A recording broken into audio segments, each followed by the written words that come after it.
паричета, кой ще си купи от магазина? О, да, трябва да вървим на магазина. Любче с нас.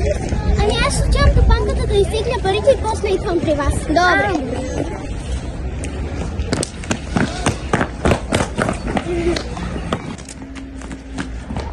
Интересно!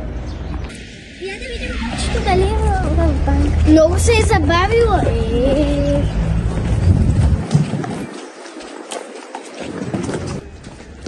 Извинете, виждали ли сте едно момиче с дълги коси и розова фанела? Дошла ли е в банката? Да. Видях я, вижте. Това тя ли е? Да! Хайде в полицията! Полиция, имаме проблеми!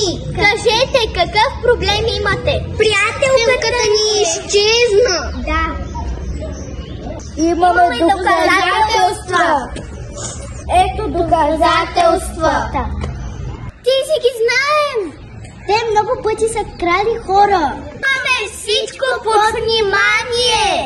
Дайте ни номерата ви! Когато ги намерим, ще ви звъннем. Хайде да потърсим тук! Хайде! Идваме! Дани! Хайде да им звъннем! Хайде!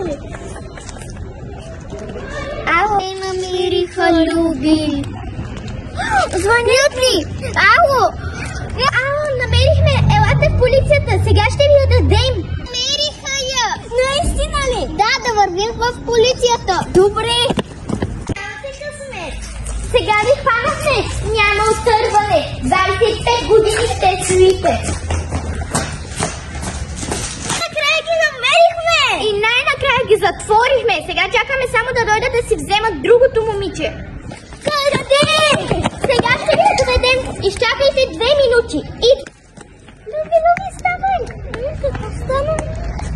Нещо. Добре, приятелката ви, идва! Ето я! Люби!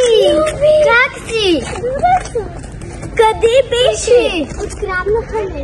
Онези маняци ли? Ами, кой още да е? Те са в затвора! Те са в затвора! Спокойно! Повече няма да направят нищо такова!